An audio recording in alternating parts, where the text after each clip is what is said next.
Okay, let's jump right into this explainer. Today, we're putting on our marriage counselor hats to look at one of the absolute highest stake decisions you will literally ever make, choosing your life partner. Get this right, and it has the power to bring you immense peace, support, and happiness. But if made poorly, well, you're looking at years of stress, conflict, and deep regret. The really tricky part about marital warning signs is that they rarely just magically appear after the wedding. They are almost always lurking right there, long before the engagement ring even enters the picture. So today, we're going to build out a comprehensive pre-engagement checklist to help you spot those warning signs before making that lifelong commitment. But first, we absolutely have to talk about the love blindness trap. You know the feeling? Love just makes it so incredibly easy to excuse bad behaviors. Have you ever caught yourself saying things like, "Oh, they'll change once we're married," or "It's probably just a phase," or even, "Maybe I'm just completely overthinking it"? Listen, that is a dangerous mindset. Hoping someone will change is, well, it's sweet. But a marriage has to be rooted in reality, not just potential. You've got to accept who someone consistently shows themselves to be today, rather than this phantom version of them you're hoping they'll turn into someday. To build out this professional-grade diagnostic checklist, we're going to cover 4 key areas: communication and conflict styles, unhealthy behaviors versus healthy alternatives, aligning your core values, and finally, normal jitters versus persistent anxiety. Let's kick things off with Section 1, communication and conflict styles. Look, how a couple handles a disagreement is a massive predictor of marital success. Let's be real, every single couple has disagreements. The issue is never whether conflict happens, it's entirely about how that conflict is handled. I'll walk you through a quick role play to show you the stark difference here. Imagine you bring up a reoccurring issue, let's say a disagreement about weekend plans.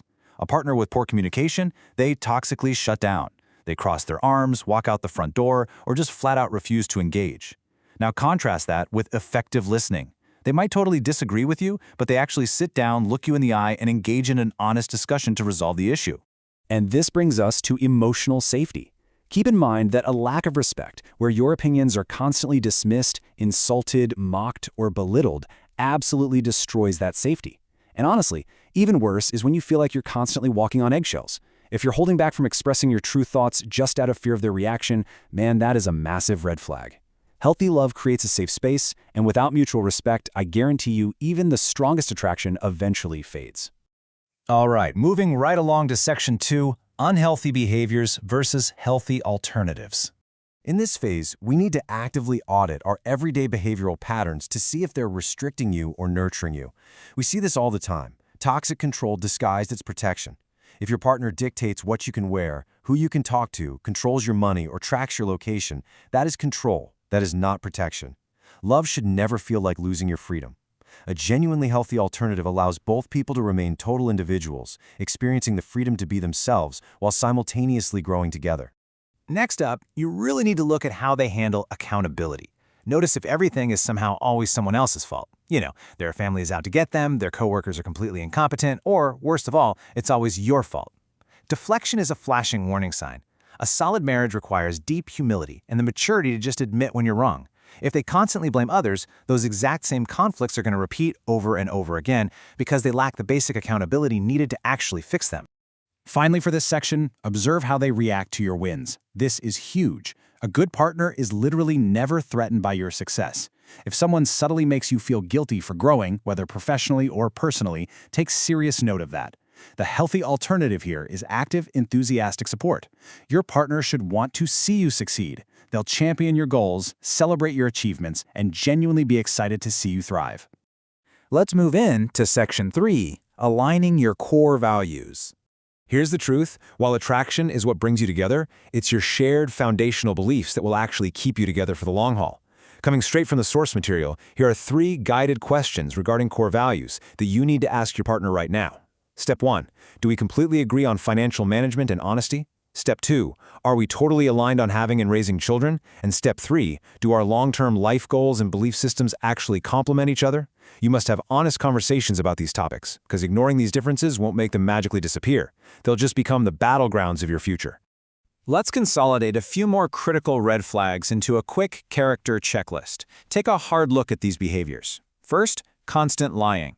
Whether it's a tiny white lie or a major deception, trust takes just moments to destroy. Second, treating others poorly. Watch how they treat the waiter or the cashier. It's a direct window into their true character, and you shouldn't kid yourself into thinking you'll always be the exception. And third, ignoring boundaries. If they repeatedly pressure you after you've clearly said no, they're showing a blatant disrespect for your comfort and personal limits. Okay, into our final section, Section 4, Normal Jitters versus Persistent Anxiety. Now it's time to do a serious professional gut check on your actual emotions. It's so vital to parse out the subtle difference here. Look, worrying about the catering, the guest list, or if your uncle's going to try breakdancing at the reception, those are totally normal pre-wedding jitters. But experiencing a persistent, exhausting sense of dread is entirely different. If you feel constant fear, doubt, confusion, or just deep emotional exhaustion when thinking about your partner, your body is literally screaming at you that something is wrong. Healthy relationships at their core provide a baseline sense of security and trust. Before you go and say "I do," you need to remember this sobering reality. Look, everyone has flaws and everyone makes mistakes. An isolated mistake is totally okay, but repeated, unhealthy patterns deserve your careful attention. Because marriage does not magically fix unresolved problems. Actually, more often than not, it magnifies them. The intense pressures of sharing a life, merging finances, and possibly raising a family, it's going to act like a giant magnifying glass on whatever cracks already exist in your foundation.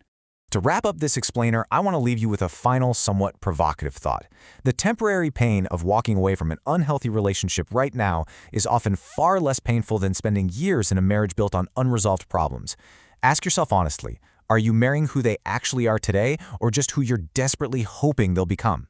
I'd love to hear your perspective on this. Out of all the warning signs on this checklist, which red flag do you believe people overlook the most before getting married? Keep learning, keep evaluating, and I'll see you in the next one.